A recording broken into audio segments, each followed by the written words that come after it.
So before the holidays, we did a walk around video of the E36. I had a bunch of questions of people asking about it, so I figured we might as well keep it going. So I got some exciting news coming up for the diesel wagon, so let's check this thing out. But behind me, this is my 2000 BMW E46. We bought this out of some dude's backyard on Facebook Marketplace for like 800 bucks or something. And we did OM606 Mercedes-Benz turbo diesel engine in it. We built this thing kind of right at the end of the pandemic, but it's been a pretty sick car. It's been to Japan, it's been to some pretty cool places, and it's been good for us, but a change is coming. So let's check this thing out. The first thing that some of you might notice who are familiar with this car is that it does not look the same as what it has over the past couple of years. So this wrap was designed by a Belgian DJ named Charlotte de Witte. We did a collaboration with her at Long Beach Grand Prix. She wanted to have a car fully wrapped for drifting because she's an automotive enthusiast. So we got connected through Formula Drift, and we put this together last minute, and we ended up taking her for some rides on Tuesday, which is media day of Formula Drift Long Beach. So we wrapped it, picked it up at midnight, went straight to Long Beach track, and then we put her in it and took her for some rides, and we got some really cool content that was going to be used in some of her big shows. So that's why it looks like this, and we just haven't changed the wrap back or to anything new just yet. So really, the whole reason that this build came about was because of a collaboration that we did with Royal Purple. So they wanted to show off their diesel oil capabilities, and so they really wanted to have us build a diesel drift car. So that's how we ended up with this thing. Royal Purple helped us and supported us through this project, but this is probably some of the best diesel oil I've ever used in my life. The Duralec Ultra 1540, I run it in my tow truck that gets us to and from the FD rounds. I run it in this motor, and we've never had an issue with this thing, not once ever. So if you're in the market, you need to change the oil in your tow rig or any diesel anything, I would highly recommend the Duralec Ultra 1540. This stuff is the jam. I'm dead serious.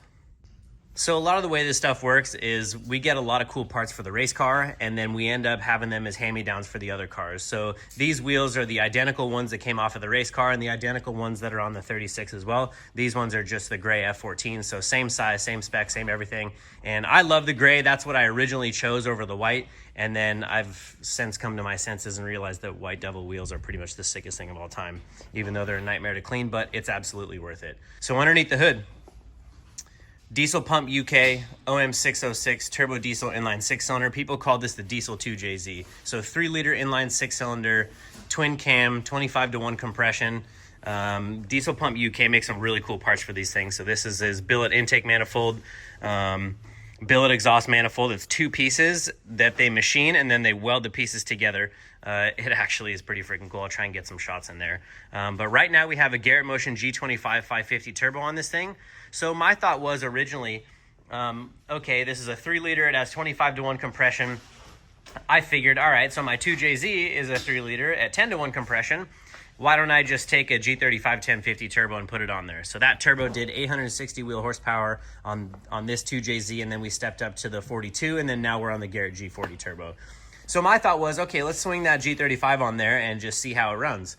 It was honestly the laggiest car I've ever driven in my life, and it was absolutely undriftable. I tried changing the quick change differential a couple times and trying to get the gearing right, and it was basically undriftable how laggy it was. As far as I know, this thing revs to about 5,500 RPM, which is fairly high for a diesel, but that means that if it comes on to boost at 3,000, it only has, 2,500 RPM of usable power. And then it doesn't have a rev limiter because this thing is fully mechanical. So there's no throttle body, there's no ECU, there's pretty much no wiring whatsoever. That's why I chose this engine, was because of the simplicity of it. But fully built motor by Diesel Pump UK. Rods, pistons, valve trains, literally everything. It has the rear sump conversion pan on it, and actually a pretty sweet setup. And then the stock power steering pump that we put the bypass on, trying to keep it from hurting itself. And it's done pretty well. It's the original power steering pump we've had on it, and it steers pretty good. So when we were in Japan, I had some slow-mo clips, and the wastegate goes out the bottom, and it has a 35-pound wastegate spring in it, and it just shoots the smoke straight out the bottom to bypass the turbo. But what I realized was when somebody was filming from the front, I realized that most of the way down the straightaway going into the first turn, the wastegate was wide open. So, okay, it's not making the boost that it should. So basically I decided to just take the wastegate line off of it. So this little G25 550 is just singing for all it's worth. It literally is just wide open. As much boost as it makes, I don't even know right now. So, probably 40, 50 pounds on it. And that definitely woke it right up. It helped for sure. but it's still kind of lazy. And I know that that's a pretty small turbo on there, but I'm just trying to get that spool time down. I don't really care if it doesn't make, 800 horsepower. I don't really care. I just want it to spool quick, make, 400 horsepower so that it's easier to drive, and that spool time is the most critical for us. That's why I stepped down to the G25 550 turbo. And actually, shout out to Garrett Motion. They make some insane turbos, because that turbo was the original one that I put on the E36 when it had the 2.5 in it. Ran it for 2.5 years, no issues. Then we finally did a forged 3-liter in the E36, and I took that turbo off and it sat on the shelf. So that turbo has already had 2.5 years of drift abuse on it. I pulled it off the shelf, put it on this thing. It's been on here for about 2 years, literally with no wastegate line. That thing is just singing for all it's got. So huge shout out to Garrett Motion Turbos. They make some insanely awesome turbos. I've never had an issue with one of them, not once ever, on any one of my cars. So big impressed with that. That's pretty cool. Just ran the exhaust out the hood, stainless steel exhaust that I made. I think it looks pretty cool, and it does all the black smoke. Radium Engineering catch can, as usual on all of our stuff. Diesel Pump UK injection pump, so it's an 8.5 millimeter pump, 190 cc. This pump's the sauce. This is his big dog one, so he says. And I mean, it flows a lot of fuel and it rolls plenty of black smoke. Carbon fiber valve cover on top, looks pretty cool. Again, from Diesel Pump UK. PWR radiator. This is their universal drift radiator with a single fan on it. PWR makes some of the most badass cooling stuff you could possibly imagine. We run it in the FD car as well. And at 1,000 of the wheels, that thing, it barely gets hot ever. It's pretty impressive. Cheap intercooler on it for now. I made the charge pipes. I made the little water necks. I did all the fabrication. So similar to the FD car, I ran the motor mounts to the frame rails because I really like to be able to have the engine just hanging in there if I have to swap the subframe in a hurry or something like that. So I've been on that for a couple years now. I really like it. But overall, a pretty sick motor. What I don't like about it is it's laggy, man. Even with that G25 550, it is laggy. It's hard to drive. It's lazy, and then when it hits, it just feels like it runs out of RPM. So definitely some more RPM would help. But overall, it's a diesel engine. It's a tractor engine, but it works pretty damn good. Strut tower brace doesn't fit on this car because the intake manifold actually sits pretty high, and this diesel engine is actually pretty tall. But got some little tubular Johnnies. Same thing in the FD car. Little tubes trying to keep those shock towers in place. I'm not going to say everybody knows, but a lot of people should know that the shock towers are kind of weak on these cars. It is a drawback, but it's still worth it. Trying to keep it nice and clean. MIG Ninja over here, or trying to be at least, but little stainless Johnny. Yeah, the black smoke out of this thing is pretty cool in my opinion. Body kit wise, this is Big Duck Club fenders front and rear. It's off of their sedan kit, so nice wide fenders front and rear. I think they actually look pretty good. One of the funny things is that the wagon apparently is just a little bit longer, so I think that gap right there, if you could see underneath the vinyl, I have to imagine that the 4-door is just a little bit shorter. So we weren't really sure if this body kit was going to fit. We had to do some trimming to get it to fit exactly how we wanted it to, but a little bit of gap there doesn't hurt my feelings. I think it looks pretty good. This is just a little piece that got exploded from Nobuteru Taniguchi when he ran into me at the RSR Drift Festival in Japan. Stuff happens, whatever. Dylan Hughes out front, Nobuteru Taniguchi. What kind of proximity are we going to get here? Oh! Big mass! Oh! We got contact! Let's cruise around and check out the inside. So obviously 4-seater ride-along car. I did all the cage, all the fabrication. Like I said, when we got this car, it was bone stock. So pretty typical as the way we like to do it around here. Cut the doors out, make it nice and clean. Of course, you already know we got that steel gray on everything, every one of my cars. I freaking love it. This is a Big Duck Club carbon fiber dash, Woodward Manufacturing steering column. Underneath here, we have a custom mounted gas pedal. I'm pretty sure that's just from Summit that I rigged up, and then some Willwood hanging pedals. This has been good. Usually I like to run the floor mount setup because we push the driver's seat so far back in most of my other cars. But in this one, we were really space limited trying to run 4 seats in this thing, right? So I decided to do the hanging pedals. It saves a little real estate. I can push the driver's seat forward a little bit more, therefore giving the people in the back a little bit more room.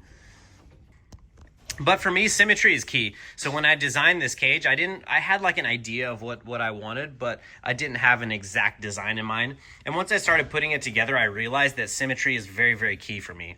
So I decided to do an X in the main hoop, and then moving back here, we also have an X in the secondary main hoop behind the passengers back here. Harness bar to the center, it just looks good, right? Like it's just, I don't know, looks is a lot of it for me. So I decided to go and geek out and make it all symmetrical. The door bar, same thing. I didn't really have a design. I knew I wanted it to be somewhat easy to get in and out of, and this is just kind of what I came up with. I'm actually really freaking happy with it. As far as the secondary main hoop goes, I was trying real hard to figure out where to put it. I couldn't really figure it out, and then this is actually the factory seat structure right here.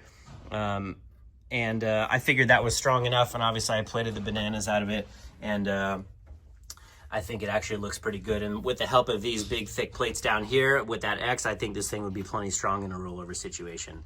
Not to mention we have it stitch welded up here on the tops of the secondary main hoop, and then also I always do stitch welds on the A-pillars all the way back, and with this one we're able to get pretty jiggy with it and do a lot of welds up in there. So I'm fully confident in the strength in this gauge for sure. But yeah, nice and clean, nice and tucked up. Around the rear stays all the way to the back. I think that would be a little bit brave if this was an FD car, because I think that tube might get bent if you bopped it off the wall hard enough, but I honestly don't really drive this car like I do the FD car. So big giant freaking diesel battery in the back. That thing weighs a ton. Superstar batteries, I love them, thank you. Radium Engineering fuel cell. So this is the first diesel fuel tank that Radium has ever made.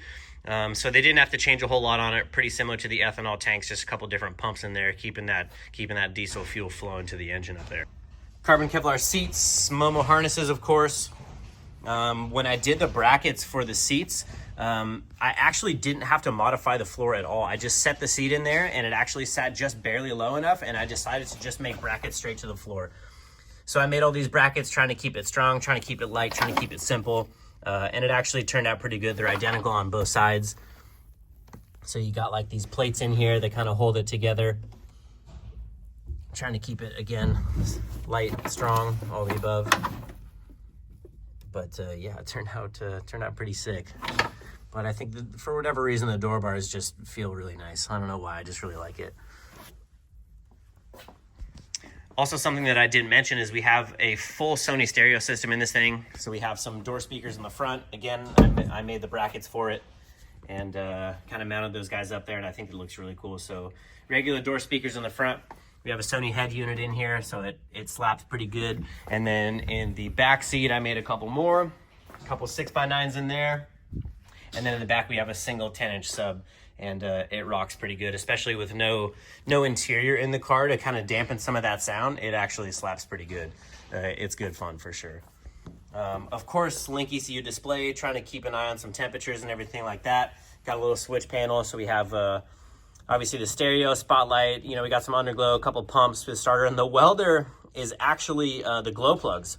So when you power it up, you hold the glow plug button for a little bit, and that will get the glow plugs nice and hot, so that when you do crank it over, the air that gets sucked in is already preheated. So, diesel things, so it'll actually start.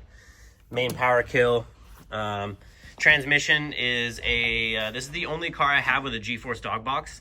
I had to flip the shifter around, you see that, to try and get it forward a little bit. And then I had to move the handbrake around a little bit. I actually welded it down to that little plate that covers the transmission right there. But again, a little bit different for me because we usually push that seat super far back. But on this one, we had to do the complete opposite. So it's a little bit tight in there, but honestly, once you're in it, it actually drives pretty good. And what's funny about this car is every time I get in it and I go drive it, I'm like, oh man, it kind of doesn't really feel like I'm really like whipping it. Like it doesn't feel like I'm transitioning hard. It kind of feels a little bit silly. And then I get out and I watch a video and I'm like, oh dude, I'm killing it. All right, this is sick, right? And I think that a lot of that is probably because simply that seating position, I'm probably at least 12 inches further forward than I am in my other cars. So if you think about the way that the car transitions, if you're further back in it, I think it will give you more of a whipping sensation similar to an inner tube behind a boat. And sitting further forward, you just kind of don't feel that. So it's weird to drive it. And I have to remember that I have a lot more car behind me, right? Because like I'm pretty dialed in with those two over there, the 36 and 46. I know how much room I have behind me to the bumper. But this car being a full foot further forward, you got to remember there's a whole lot more car behind you, especially having that extra length for the wagon. So yeah, just kind of funny stuff. It drives a little bit different, but honestly, it steers great. It drives great. Yeah, I just want more power. Straight up, I want more power. So I suppose that's about it for the outside. We'll run this turd up, see what we got on the bottom.